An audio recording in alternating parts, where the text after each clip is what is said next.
y no se ha puesto tampoco la primera multa.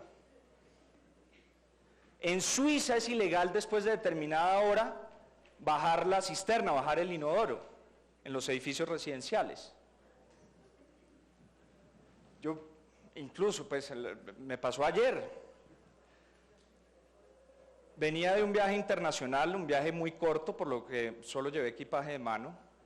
Y como ustedes saben, pues hay la prohibición de las cantidades de cremas y líquidos que uno puede portar en el equipaje de mano. Y en esta lucha, pues, contra la crema de manos organizada, yo portaba mis 100 mililitros juicioso de todas las distintas líquidos y cremas que tenía en el equipaje de mano, y cuando me estaban revisando la maleta, me dijeron, pero usted no los lleva en Ziploc, nos va a tocar decomisarle todos estos implementos de aseo. Y yo empecé a cuestionarle, pues erradamente, por supuesto, uno nunca puede pelear con ese tipo de poderes intermedios, que son los que en realidad mandan en este y en otras latitudes, pero empecé a cuestionarle cuál era la diferencia de tenerlo en Ziploc o no. Es decir, ¿por qué discriminaba contra otro tipo de empaques, contra otro tipo de bolsas? ¿Sería que el Ziploc de pronto me iba a impedir organizar la bomba casera dentro del avión, o de pronto contener la onda explosiva de la sustancia peligrosa que yo estaba portando? Pero es el tipo de regulaciones lo que nos llevan a estos absurdos. Aquí en Colombia, yo no sé si ustedes lo tenían claro, pero está castigado con cárcel cometer un acto distinto al acceso carnal, por supuesto, pero un acto considerado como sexual frente a un menor de 14 años. Si ustedes tienen hijos, tengan cuidado a la hora de darse un beso con su esposa o con su novia, porque pudieran terminar en cárcel por este tipo de delitos absurdos. O el empleo de sustancias, por ejemplo, consideradas como peligrosas en lugares públicos, también es castigado con cárcel en la legislación colombiana. Las pilas caseras, las que uno compra en el supermercado, contienen ácidos que son considerados por la legislación colombiana como peligrosos. Luego, el empleo de este tipo de pilas en espacios públicos también está castigado por cárcel. ¿Hacia dónde voy? Lo que quiero decir es que la legislación no cambia la realidad, la ley no altera realidades, las realidades deben ser las que alteren la legislación, y nosotros tenemos que cortar con ese populismo punitivo. Ojo, no estoy diciendo en ningún momento que hay que ser blandos con el crimen organizado, que nosotros tengamos que perdonar en todos los delitos relacionados con el narcotráfico, no. Lo que estoy diciendo es que hay que ser inteligentes a la hora de atacar el narcotráfico y no simplemente pretender que todo nos lo solucione una ley y que con subir las penas vamos a arreglar todos los problemas de la sociedad. Si así fuera, entre el 2008 y el 2009, que se incrementaron todas las penas del Código Penal en un 50%, todas, nosotros hoy veríamos una reducción de la criminalidad en la misma proporción, y ello no ha ocurrido así. Y si tenemos que ser más inteligentes y dejar esta adicción a la criminalización, vean estas cifras que ya María Victoria nos estaba comentando sobre el incremento del consumo y de la prevalencia del consumo en Colombia. ¿Cuál es la propuesta? Acabamos de aprobar en el marco del Consejo Nacional de Estupefacientes un Plan Nacional de Atención y Prevención del Consumo de Sustancias. Allí hay que diferenciar, y esa es la invitación que quiero hacer en este punto. Hay una etapa de prevención, pero no prevención de todo el consumo. Prevención de aquel consumo que se considera problemático y que por lo tanto es de interés del Estado. Luego una fase de tratamiento que se tiene que someter voluntariamente la persona que quiere salir de una dependencia, de una adicción, Y finalmente una etapa de reducción del daño asociado a un consumo problemático de sustancias. En Pereira tenemos un ejemplo absolutamente fantástico de lo que se ha logrado para reducir el daño asociado al consumo de heroína inyectada, porque esta es la principal fuente de transmisión de enfermedades como hepatitis o SIDA. Si nosotros siguiéramos viendo este consumo desde una perspectiva de absoluta represión y de meter más artículos en el Código Penal, terminaríamos por desconocer y por reducir ese problema asociado al consumo. Lo cual entonces me da pie para hablarles sobre la última verdad que hay que reconocer, y esta tal vez es la más fuerte de todas las tres, y es que hoy en día el mercado de las sustancias está regulado. El problema es que está regulado por los grupos ilegales. Nosotros tenemos unas políticas públicas que se adaptan de forma muy lenta o son difíciles de que cojan las dinámicas de los grupos criminales. Mientras nuestras políticas públicas están viajando por telégrafo, las realidades y las dinámicas criminales están viajando por fibra óptica. Y tenemos que buscar la forma en que se equiparen las dos velocidades. Cada semana en promedio en el mundo se está creando una nueva droga sintética. Y nosotros en el país no podemos ni tenemos la definición de política sobre dónde se traza la frontera entre un portador o consumidor de drogas sintéticas versus un criminal y un narcotraficante que esté traficándolas a gran escala, porque no tenemos la definición sobre cuál es la dosis de droga sintética, la dosis personal. Y nosotros tenemos que buscar reducir la criminalidad asociada al fenómeno, porque lo hemos probado todo. Aquí en el país, para combatir el narcotráfico, lo hemos probado todo. Los remedios caseros, los remedios criollos, los remedios homeopáticos, los remedios químicos, todos los remedios que nos han recetado los hemos probado. Y no mejoramos. Y no mejoramos. Por lo tanto, aquí lo que nosotros estamos proponiendo es precisamente que adoptemos un modelo a la colombiana, pero que no discutamos más entre mano inteligente, entre mano blanda, sino que busquemos la mano inteligente. No podemos seguir siendo duros y contundentes con los débiles mientras somos débiles con los que son duros y contundentes en la cadena criminal. Tenemos en la actualidad 23.000 personas presas por delitos relacionados con el narcotráfico, la tercera parte de nuestro sistema penitenciario y carcelario. ¿Cuántos de estos son los grandes capos que han planeado toda la estructura criminal? ¿Cuántos nos han permitido desvertebrar la estructura criminal? De esos, el 80% están condenados a delitos cuya pena va entre 0 y 4 años. Tenemos que ser inteligentes a la hora de combatir el fenómeno del narcotráfico.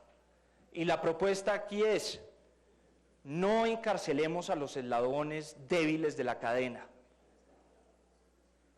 No encarcelemos a los campesinos, tenemos cerca de 300 en las cárceles del país.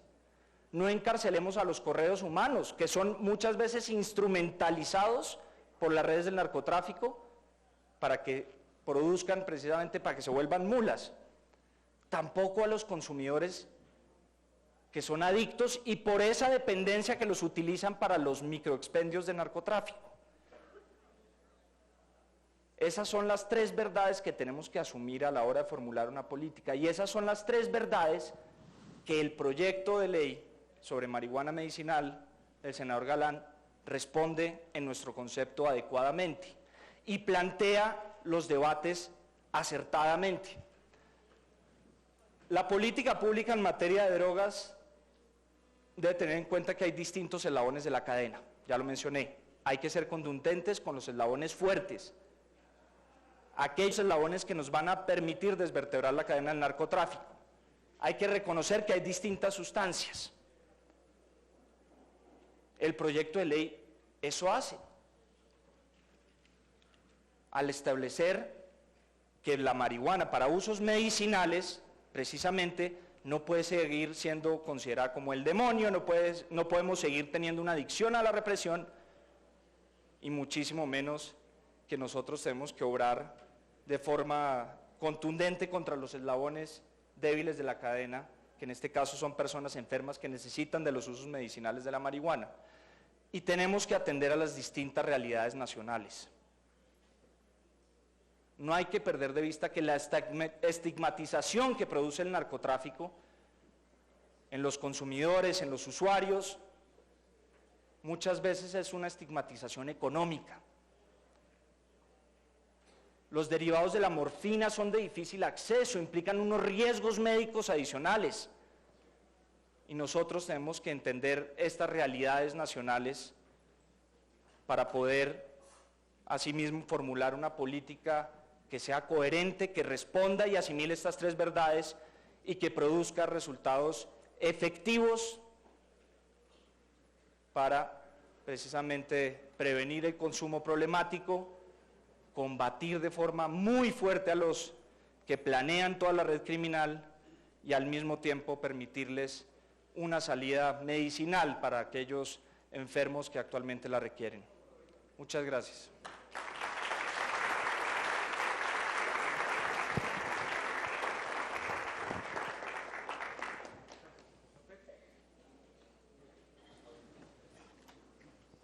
Hola.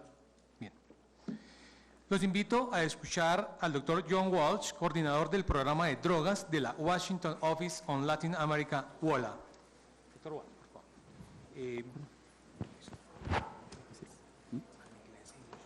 Sí, voy a empezar en español y de ahí en inglés.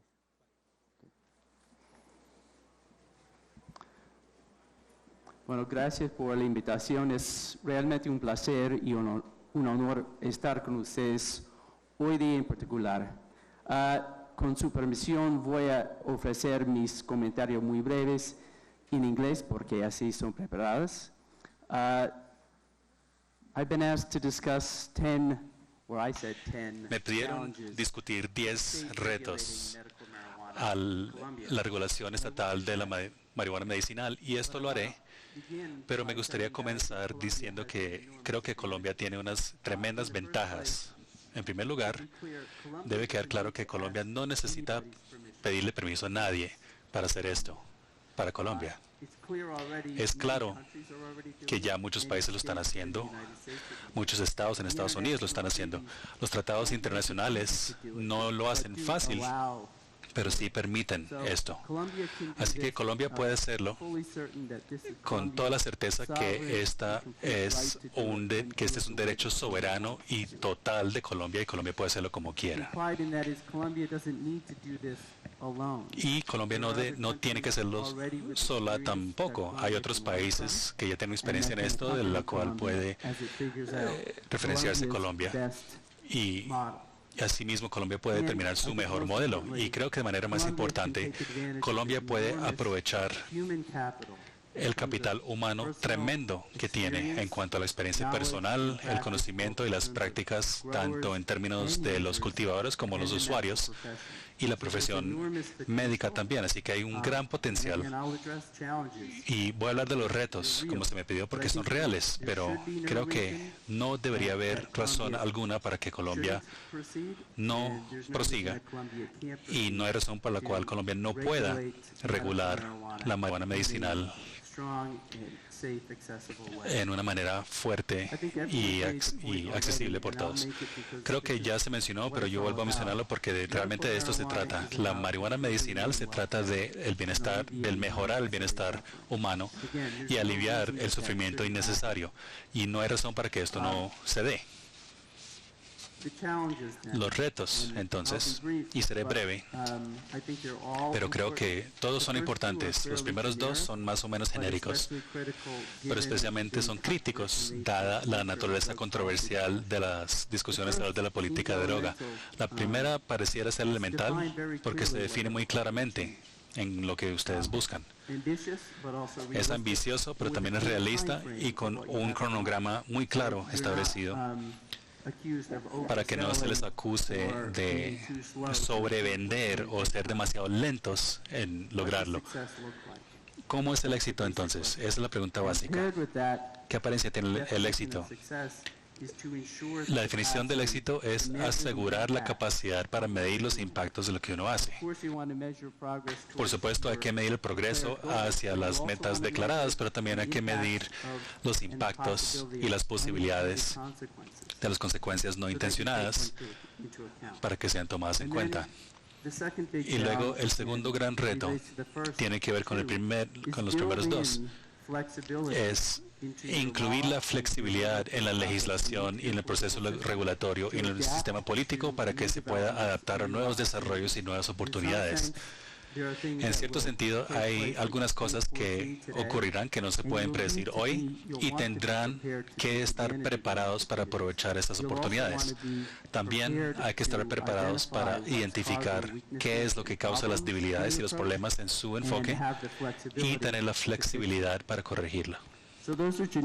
Así que esos son los genéricos, pero son extremadamente importantes y no hay razón para emprender el camino hacia una nueva ley sin considerarlos.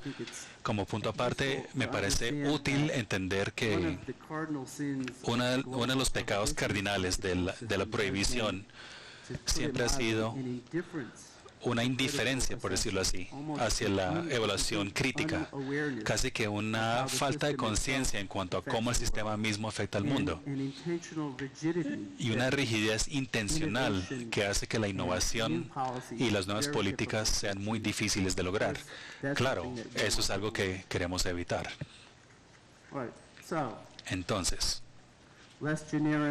menos genérico ahora. Retos menos genéricos, pero no menos importantes.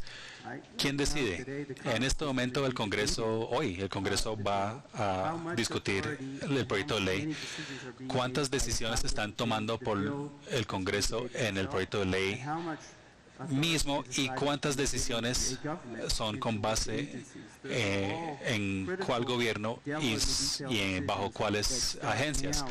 Esas son las definiciones que hay que tener en primera instancia en el momento de discutir el proyecto de ley.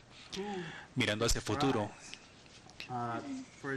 ¿quién, por ejemplo, si la marihuana medicinal es autorizada por el gobierno, quién es autorizada para recetarla o recomendarla? ¿Será la profesión médica? ¿Serán los doctores? ¿Todos los doctores? ¿Algunos doctores? ¿Cómo son educados? ¿Cuál es el requerimiento educativo? ¿La profesión médica en Colombia tiene suficiente familiarización con los beneficios de la marihuana médica como para prescribirlo para su potencial completo? Y si no, ¿cómo se va a lograr? Si son los doctores o los médicos, entonces, ¿cuánta discreción tiene o cuánta autorización tiene para recetarla? Otro reto en la definición es ¿quién califica como paciente? ¿Serán solamente personas que cumplen con una lista predefinida de condiciones? ¿Será una lista larga, una lista extensa? ¿Será una lista corta más bien? ¿O será un sistema abierto donde el médico, si él hace la recomendación, si él tiene la autorización, digamos, más amplia para recetarla? Otra pregunta relacionada para el sistema.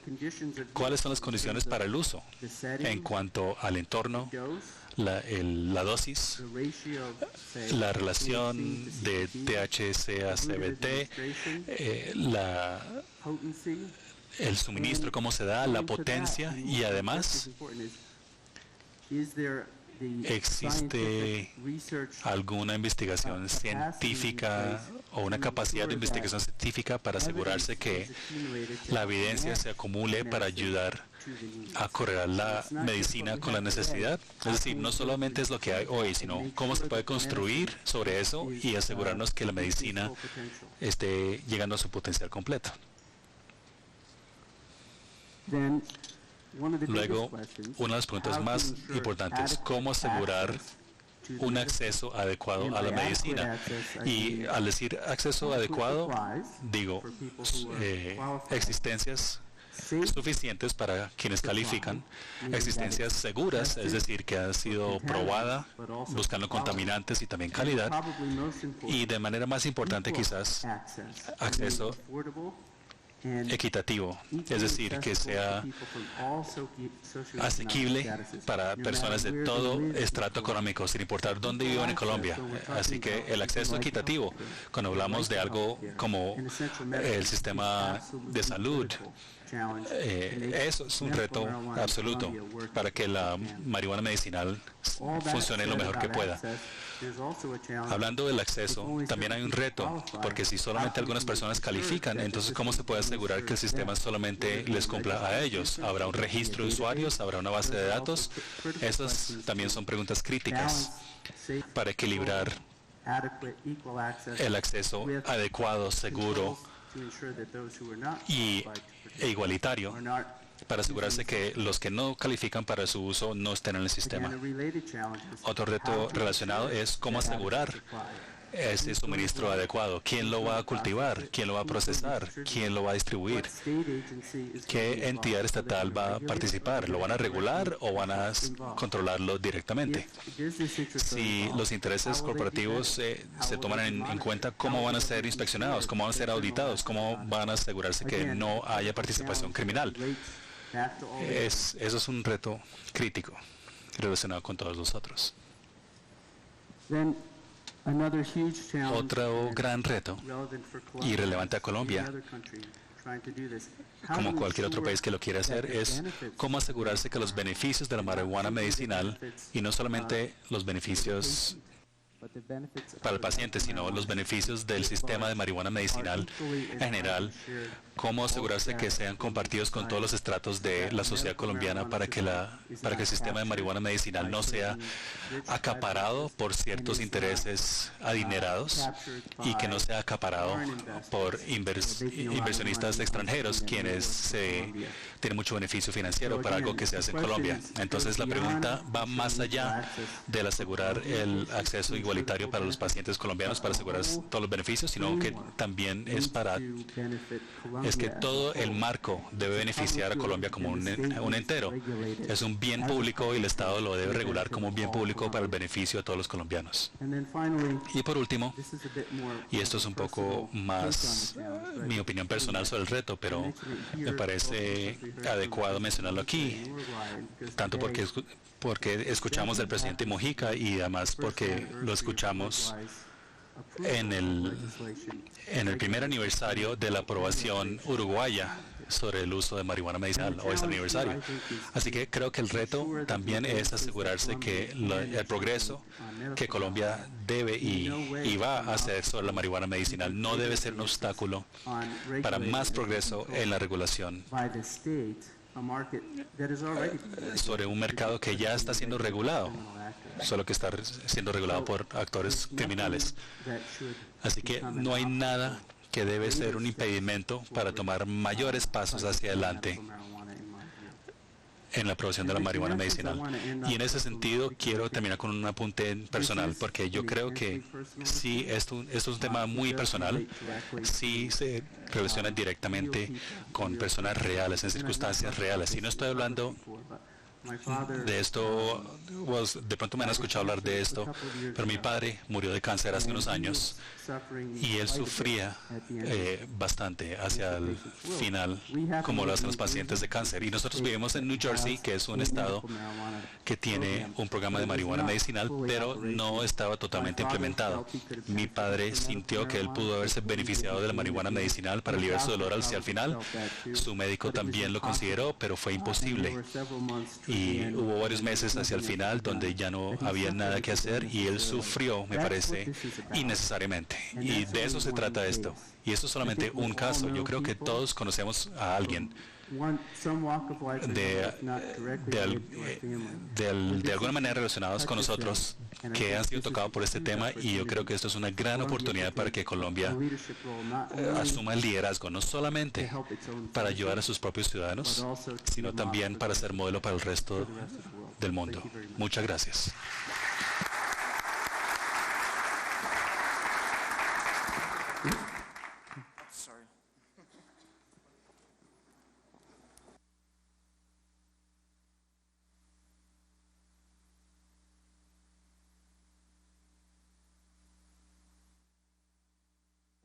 Hola.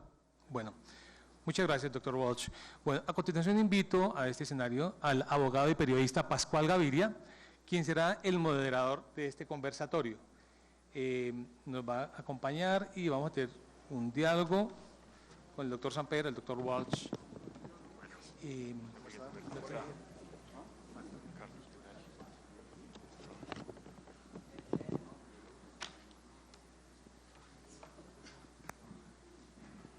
Mientras organizamos, Pascual, vamos a escuchar la intervención del doctor Juan Carlos Garzón, investigador del Woodrow Wilson Center e investigador asociado de la Fundación Ideas para la Paz, que organiza este foro en conjunto con Buen Gobierno.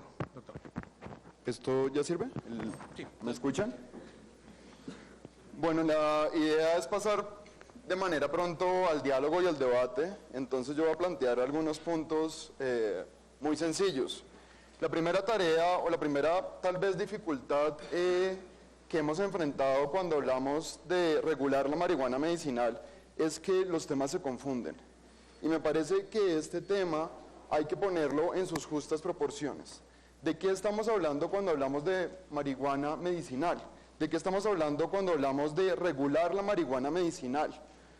¿Se pretende con esto golpear las estructuras criminales? ¿Se pretende con esto impactar el consumo? ¿Se pretende con esto cambiar la realidad del narcotráfico en Colombia? Pues yo les digo que ninguna de las anteriores.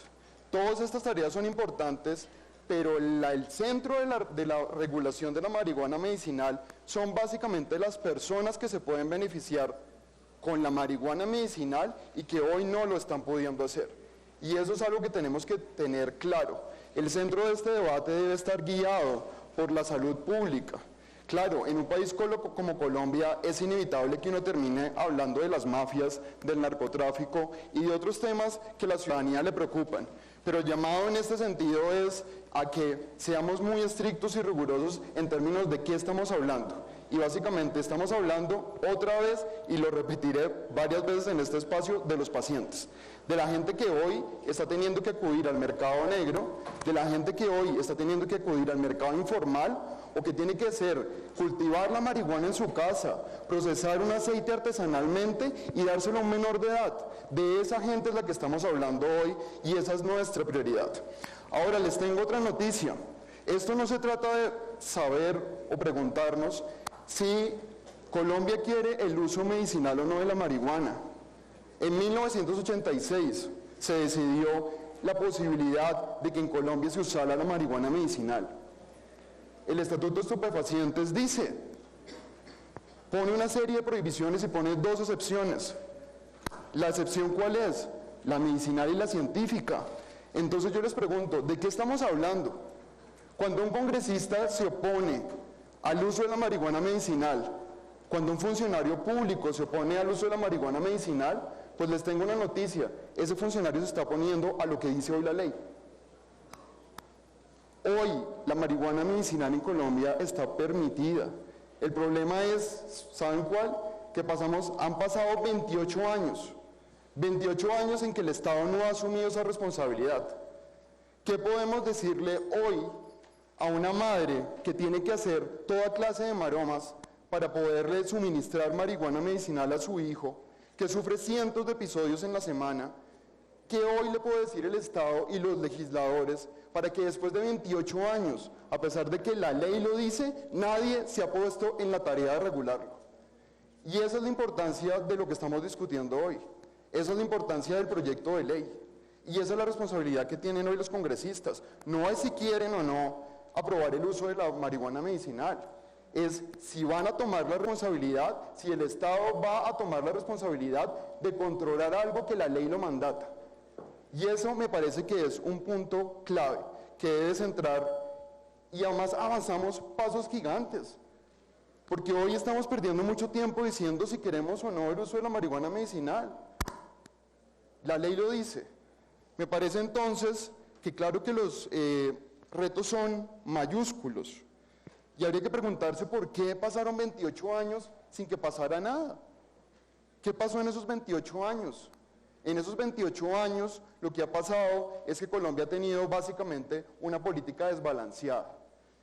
Porque claro, teníamos una preocupación muy grande con el tema del narcotráfico y perdimos de perspectiva que la política de drogas, una política pública de drogas es sobre todo una política pública que tiene que estar basada en la salud. Y les tengo otra noticia. Generalmente se evoca, se despiertan ciertos temores. Algún congresista dijo que íbamos a ser el patito feo de la región si avanzamos en este tema. Pues las convenciones internacionales también dicen que hay que avanzar en este camino. Es decir, que a los pacientes, las personas que necesitan de esas medicinas, hay que dárselas. El Estado tiene una responsabilidad. Eso no está en discusión. Para avanzar con el debate, yo tengo algunas ideas, voy a terminar rápidamente, y es, ¿qué pasó en esos 28 años? En esos 28 años lo que ha pasado es que el prohibicionismo ha ganado la pelea. En esos 28 años, y si ustedes hacen un balance de en qué ha invertido el Estado sus recursos, se darán cuenta que el 90% de los recursos que hoy invierte el Estado se van en represión. El 10% se van en prevención y atención en salud. Y eso es un desbalance notable. También, ¿qué ha pasado? Que ha habido mucha desinformación. Si algo ha hecho este debate es darle a los ciudadanos información. Ustedes hoy saben más que hace 6 meses la marihuana, estoy seguro. Lo preguntamos en la FIP, a través de Datesco, porque decíamos, bueno, ¿qué pasa si la gente dice que está de acuerdo con la marihuana medicinal, pero no sabe realmente qué es la marihuana medicinal? Pues si ustedes miran, el 80% de la gente que fue cuestionada, preguntada, dijo que había recibido información escrita o que había escuchado sobre la marihuana medicinal. Es decir, la gente ha empezado a tener más información. Lo que pasa es que al Congreso parece que la información llega con una velocidad distinta. De otro lado, también he escuchado más de una vez a los políticos diciendo que esto sería muy costoso para sus carreras políticas. Es decir, que esto tiene un costo político. Y hay quienes se paren en una tarima a defender los valores de la familia bajo la suposición y bajo lo que nos han vendido que Colombia es una sociedad conservadora y religiosa. Pues esa sociedad está cambiando y las encuestas así lo muestran.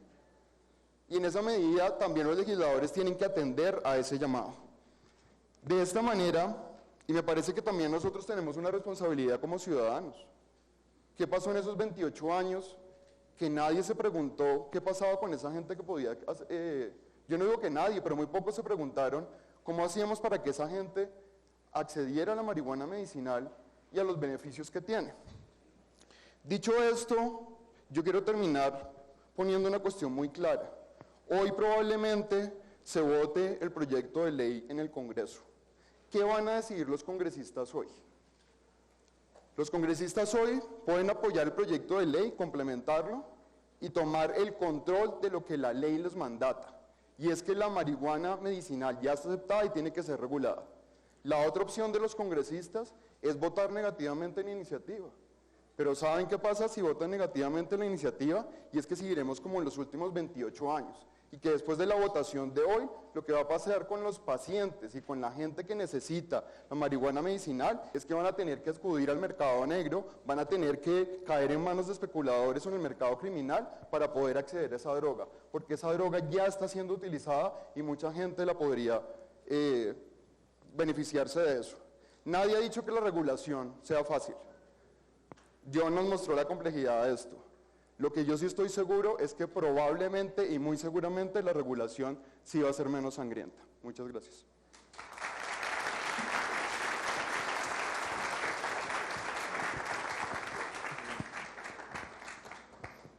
Doctor Garzón, muchísimas gracias. Bueno, Pascual, le dejo entonces la moderación, por favor, para que nos acompañe en este conversatorio. Muchas gracias. Buenos días, muchas gracias a la Fundación Buen Gobierno, a la Fundación IDEAF para la Paz por la invitación. Saludo a los compañeros, a Miguel Samper, el viceministro, a Juan Carlos Garzón, a John Walsh. Saludos a todos ustedes. Vamos a arrancar con una pequeña reflexión y una pequeña anécdota antes de la conversación. La reflexión es cómo ha cambiado esto en Colombia. Esto no ha tenido, digamos, un avance progresivo, esto ha tenido brincos. Hace 20 años fue la sentencia de la Corte Constitucional sobre la dosis personal. Creímos que era un asunto revolucionario, para muchos una especie de apocalipsis donde la sociedad y los jóvenes iban a empezar a convertirse en drogadictos inmediatamente. Para unos un asunto que iba a empezar a mostrar otra cara en el tema de las drogas y en el tema de cómo se castigan esas conductas o cómo se aceptan socialmente. Y después de 15 años llegó el acto legislativo de 2009 que intentaba todo lo contrario. En esos 15 años no se avanzó mucho, simplemente se le dio algún contenido a la sentencia de la Corte, y durante el gobierno de Uribe se intentó reversar de alguna manera. O sea, hace 5 años estábamos pensando en echar para atrás la sentencia de hace 20 años, pensando que íbamos para otra parte, y esa sentencia, cuando dijo salvo prescripción médica, esa reforma, perdón, cuando dijo salvo prescripción médica, pues abrió una puerta que ahora, digamos, muestra otro camino. La anécdota: en Medellín se hace unos años una marcha canábica cada año, en mayo. La última asistieron cerca de 4.000, 5.000 personas. No, tantas no. 60.000 viene el Atanasio. Bueno, en todo Colombia. Yo he ido a la marcha en Medellín y le preguntaba en la última al policía encargado de todo el operativo qué le parecía la marcha. Y lo primero que me dice el policía es: no, esto para nosotros es una marcha cultural, es la más tranquila del año, una marcha la más silenciosa y la más lenta, casi introspectiva. Me decía, nosotros estamos acostumbrados a lidiar con la gente más mala, con los asesinos. Esto para nosotros es un juego. Muchas veces los policías, quienes están más cerca, tienen una visión más abierta, más progresiva, si se quiere, que los políticos o que otras personas que intentan reflexionar sobre el tema. Quiero que empecemos hablando de regulación, que es a lo que vinimos, y de cómo se puede lograr una regulación que ayude a los pacientes a ese acceso y que tal vez dé nuevas salidas también para otros usos. Uno ve la regulación en algunos estados, en Estados Unidos, muy distinta. Uno ve lo que hizo una ciudad como Nueva York, que la aceptó hace poco, hace 6 meses más o menos, y dice solo para pacientes terminales, después de que el alcalde se opuso durante años, dijo, la presión de alguna manera lo llevó a aceptar ese uso de marihuana medicinal, pacientes terminales y ciertas restricciones que lo hacen difícil de alguna manera. Y uno ve lo que hizo California en 1986, que abrió una puerta muy grande, casi que para todo el mundo. En California, en algunas ciudades, los viernes por la noche están abiertos los consultorios con 2 enfermeras provocativas afuera y le entregan en media hora su carnet. Usted tiene un dolor severo de espalda, le entregan su carnet y usted se convierte en 20 minutos en un usuario medicinal y lo puede acompañar de una cerveza si quiere. Entonces hay tipos de regulación distintos. Interesante que pensemos en qué está pensando el gobierno, en qué está pensando Colombia para buscar un justo medio o simplemente abrirse un poco más o cerrar. ¿Qué tipo de regulación se está pensando? Empecemos un poco por ahí. No sé si el viceministro. Sí, Pascual, muchas gracias. Un comentario muy breve frente a su comentario anterior sobre la parte legal. En efecto, en el gobierno anterior, como dije, se promovió un acto legislativo para incluir en la Constitución la prohibición del porte y de consumo de drogas. Sin embargo, la Corte volvió a interpretar esa norma, esa disposición constitucional, dijo que la única forma de entender esa prohibición sin que sustituyera nuestra carta política, es decir, la única forma en que esto era válido era entendiendo que no limitaba el porte y consumo de la dosis personal. Entonces la Corte volvió a reiterar su jurisprudencia y en este momento, si bien tenemos esa prohibición, no solo está la excepción para usos médicos, sino también está la excepción para porte y consumo. Es absolutamente inconstitucional en Colombia intentar penalizar el porte o consumo de la dosis personal.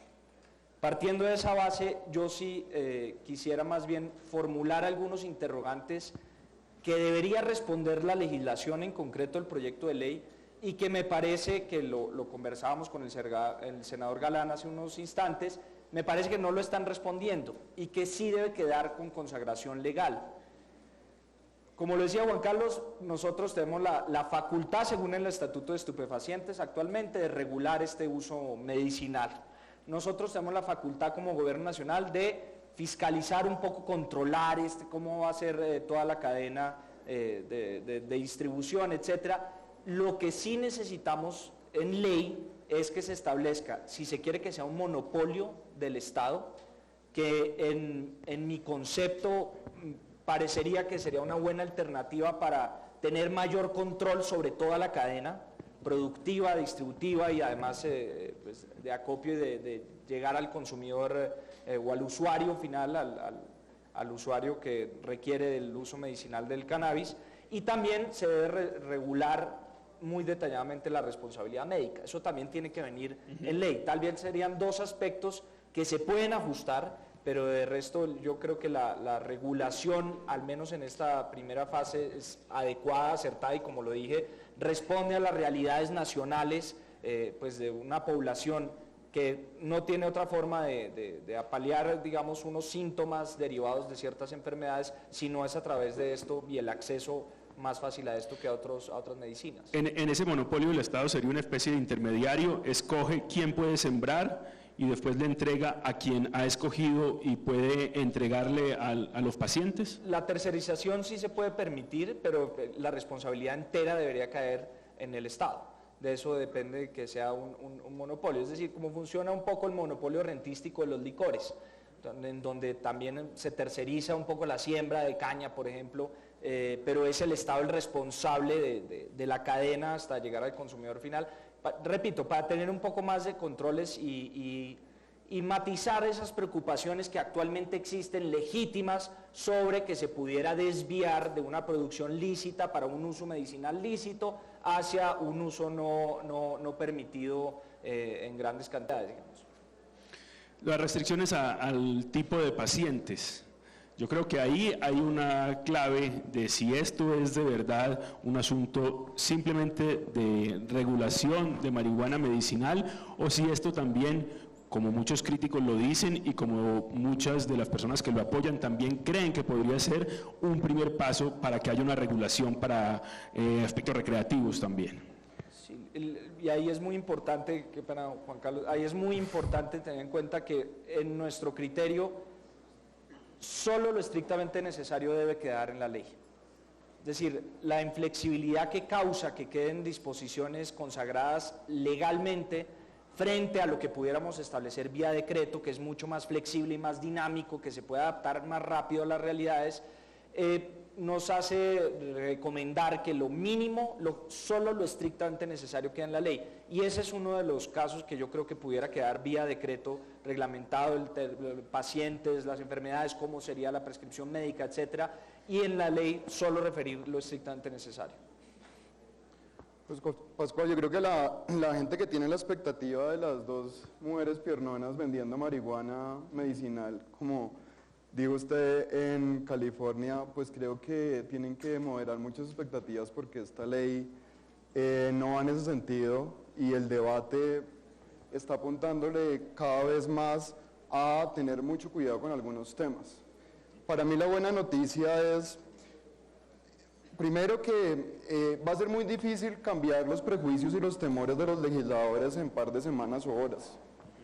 Lo que uno sí le puede decir a los legisladores es que hay maneras de lidiar con esos prejuicios y temores, y que muchos de ellos son legítimos. Y eso es justamente lo que hace la regulación, es ofrecer una gama de opciones de política pública, de si usted está preocupado porque los menores accedan al uso de la marihuana, pues entonces usted puede tomar opciones de política pública para que eso no suceda. Y así, por ejemplo, con el tema, yo también he escuchado qué pasa si la gente va a manejar bajo el efecto de la marihuana. Hay muchas dudas que yo creo que se pueden responder vía la regulación. Entonces, el llamado ahí es hacer primero una regulación responsable y segundo a mirar las distintas opciones de política pública para que no nos vuelva a pasar lo que nos pasó en los últimos 40 años, que por cuenta de los temores, vea dónde estamos. John, ahorita decía el expresidente Gaviria que ninguno de los estados norteamericanos que adoptó la marihuana medicinal, la posibilidad de la marihuana medicinal, ha echado para atrás, ha retrocedido en ese tema. La pregunta es si de pronto sí ha retrocedido o ha endurecido ciertas regulaciones. Si algunos estados que comenzaron siendo laxos al regular marihuana medicinal, en algún momento endurecieron controles y cambiaron esa forma de hacerlo para que la marihuana medicinal no fuera una puerta muy clara a la marihuana recreativa.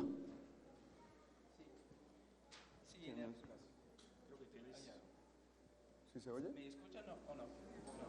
Bueno, o sea, en algunos, bueno, más y más estados están votando en favor de sistemas médicos y están aprendiendo año tras año por las experiencias de las otras.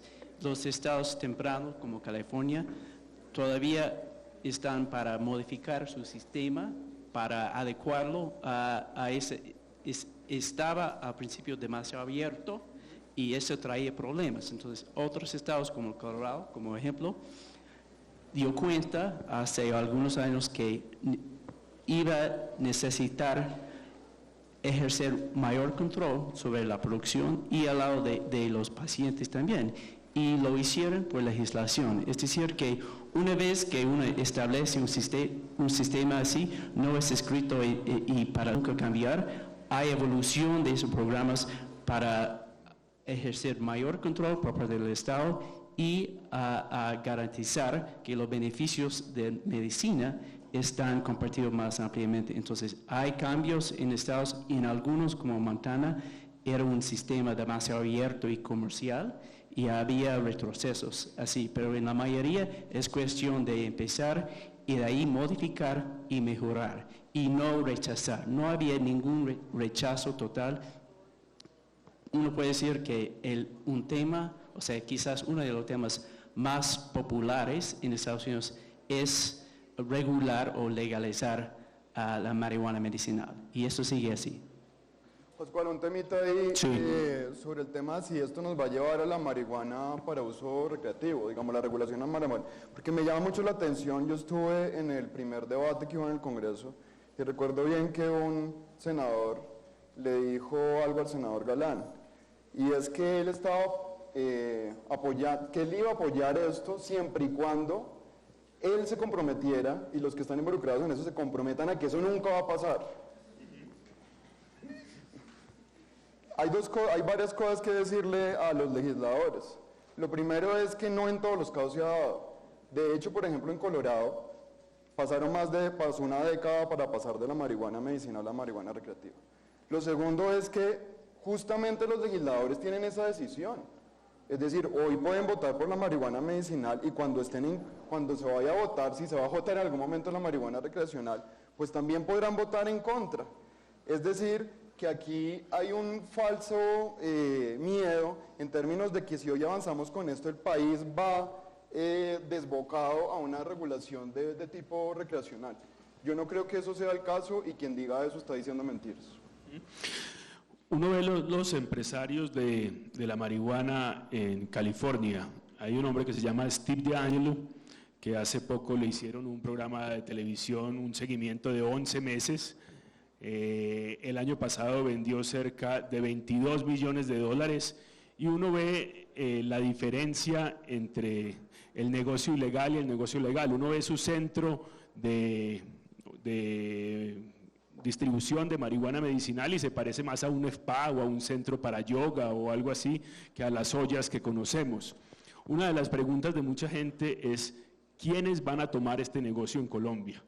Hay en Colombia en este momento cerca de 7 marcas que producen algunos medicamentos todavía entre comillas, ungüentos y demás que no han sido certificados. La pregunta es si esa gente, esa experiencia que ya hay, se va a tener en cuenta. La pregunta también es si la gente de afuera va a tener posibilidades en este negocio. Ya sabemos, y por lo menos a Medellín conozco que han llegado 3 o 4 de los productores de Colorado a preguntar, a averiguar cómo está el tema, a mirar posibilidades de negocio. Para mucha gente también hay suspicacia de quién va a tomar este negocio, que es un negocio bastante grande.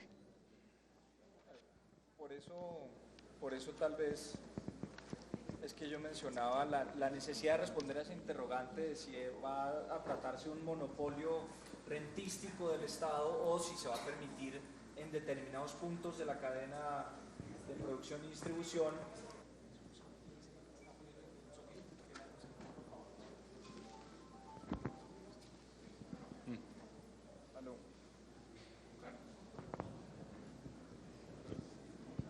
Sí.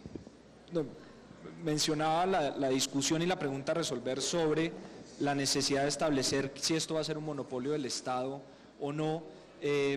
Por supuesto que el negocio, como cualquier mercado que se abre, puede ser interesante y lucrativo, pero desde la parte estatal y desde la parte de formulación de política pública también es muy interesante la parte gravable, tal vez, la parte de impuestos de lo que se puede recaudar. Nos mencionaban en la experiencia que fuimos a visitar a Colorado que el recaudo en el primer año fue, yo me acuerdo yo la cifra exacta, pero 30 millones de dólares. 30 millones de dólares, lo cual además pudiera tener una destinación específica en prevención de otros consumos, por ejemplo, de menores de edad, que es un consumo problemático que al Estado le interesa a toda costa evitar y prevenir, porque además, según cifras de Naciones Unidas oficiales, cada dólar que el gobierno le pone a la prevención del consumo de sustancias son $6 o implican $6 que se ahorra en posterior tratamiento.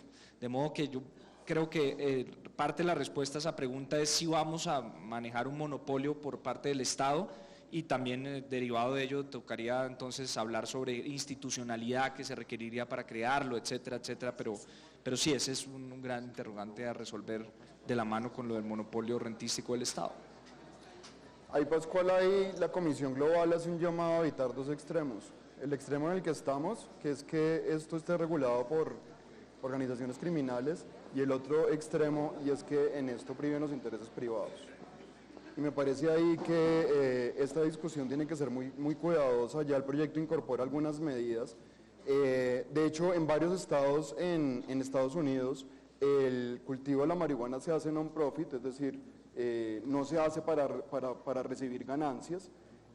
Lo que yo sí creo que hay una recomendación que cada vez más gana más fuerza, y es que la producción esté separada de la distribución y que el Estado esté en el medio, lo que usted describía un poco, y que por ejemplo lo hace hoy el Fondo Nacional de Estupefacientes con otro tipo de drogas, que es comprar la producción, digamos, de ciertos tipos de drogas y que tienen sustancias psicoactivas, y poner eso en el mercado legal. Entonces yo creo que hay opciones de política, pero a mí me preocupa tanto que esto esté en manos de criminales como que esto esté en manos también de intereses privados, siendo un tema de salud pública.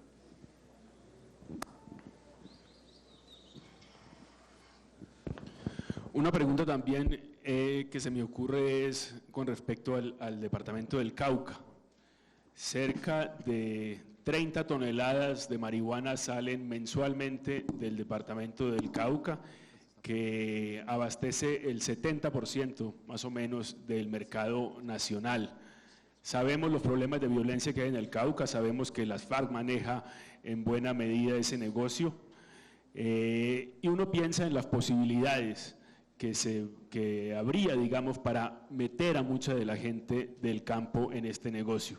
Eso es una posibilidad, eso se ha pensado, es posible, digamos, encargar ese tipo de producción a ciertos departamentos, censar campesinos, ese tipo de cosas se haría vía decreto, se han pensado en el gobierno, se piensa, digamos, en una comisión que va a hablar no solamente de los temas médicos, sino del tema del Estado manejando esto, que me parece el ejemplo de lo que pasa con el alcohol y los monopolios rentísticos puede servir, y eso necesita una institucionalidad grande.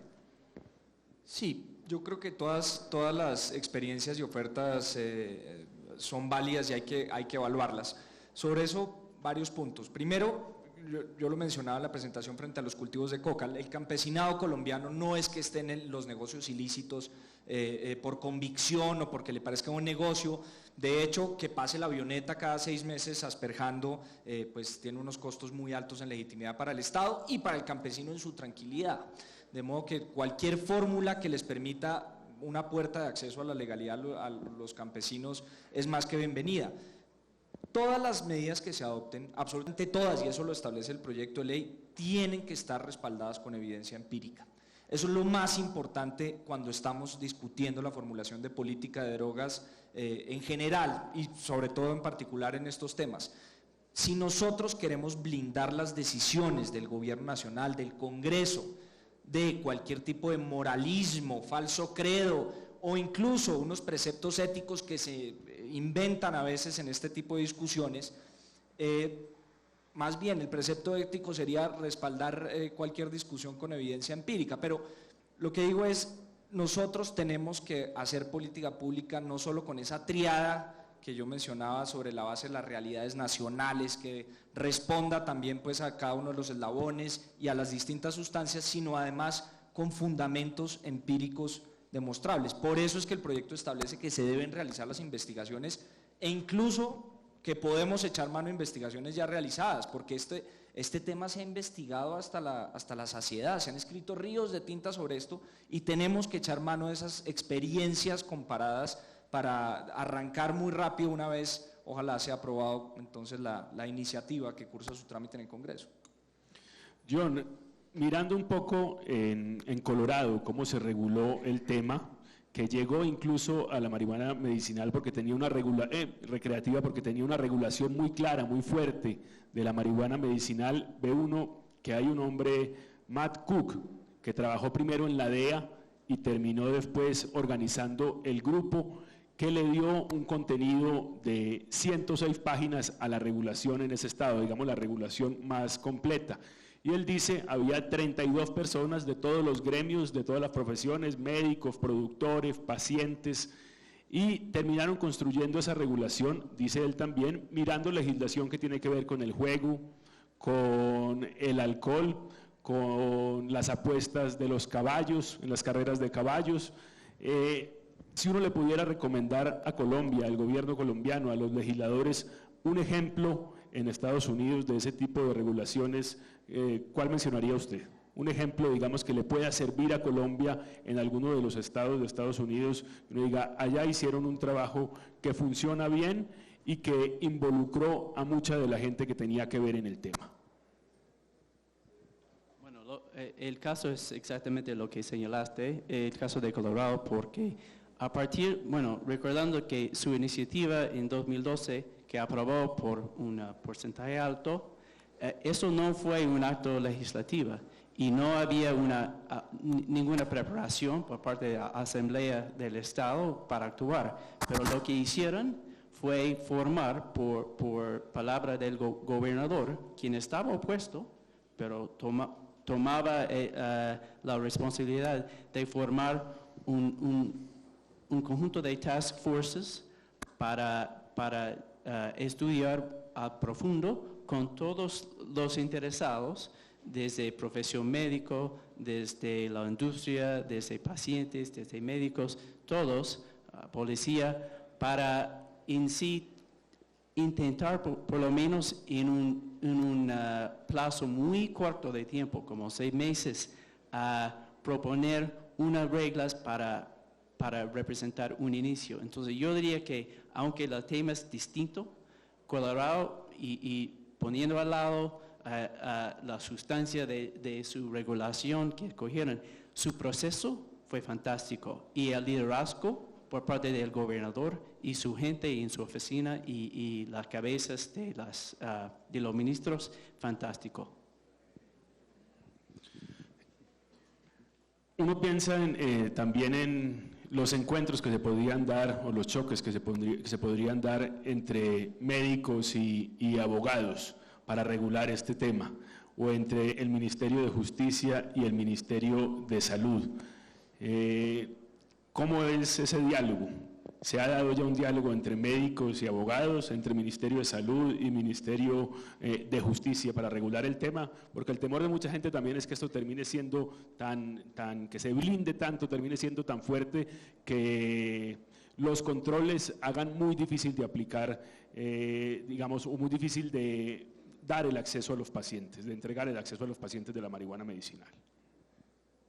No, el diálogo evidentemente es fluido, saludamos además al señor ministro de Salud, es muy fluido, pero fíjese lo paradójico tal vez de la organización institucional actual, que yo muchas veces con la dirección de drogas hemos venido tratando de discutir cómo se hace una reingeniería tal vez, porque el diseño de toda la política pública está en cabeza del Ministerio de Justicia actualmente, de toda la política pública, pero no tiene sentido que un viceministro de política criminal esté hablando de temas de usos medicinales de una sustancia. No tiene sentido que nosotros estemos abordando la política pública del consumo. Por Dios, no puede seguir siendo visto desde una óptica de política criminal, porque eso además, como ya lo dije, es absolutamente inconstitucional. Nosotros no podemos seguir viendo la prevención del consumo como un asunto criminal. Por eso es que en este momento, tal y como está planteado en el proyecto de ley, pues establece que tenemos que tener una interrelación, por supuesto, porque toda la política pública en materia de salud pública está en cabeza del Ministerio de Salud, pero nosotros tenemos en cabeza del Ministerio de Justicia, la Dirección de Drogas, toda la formulación de la política de drogas, de modo que como abogados no vamos a interferir ni a meterle a eso una presión criminológica, sino más bien vamos a intentar cortar ese cordón umbilical que se ha establecido históricamente con la justicia y la judicialización de este tipo de conductas que deben estar, y de hecho lo están, vistas y abordadas desde una óptica de salud pública. Bueno, muchas gracias. Esperamos que el debate haya tenido, la conversación haya tenido algunas respuestas y estaremos atentos al debate en la tarde en el Senado a ver qué pasa. Muchas gracias. A nuestros panelistas. Sonido. A nuestros panelistas, muchas gracias, doctor Samper, doctor Walsh, doctor Garzón, Pascual, muchísimas gracias.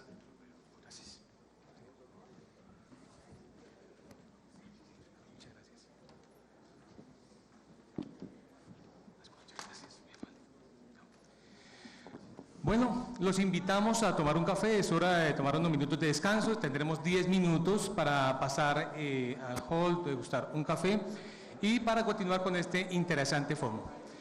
Los invito para que cuando regresemos estemos muy atentos, porque no podemos perdernos el factor humano, la faceta humana, las experiencias de vida y el drama que se oculta detrás de las personas que sufren enfermedades terminales o crónicas y que en algún momento ven una solución a través del tema que hoy estamos tratando. Con nosotros estará Paige Figi, la mamá de la pequeña Charlotte, quien sufre de una grave enfermedad y ha sido tratada con marihuana. Ella viene desde los Estados Unidos, acompañada del doctor que atendió su caso, Alan Shackelford. También estará Natalia Tangarife, una madre colombiana cuyo hijo atraviesa un drama similar. Natalia busca de manera empírica una solución.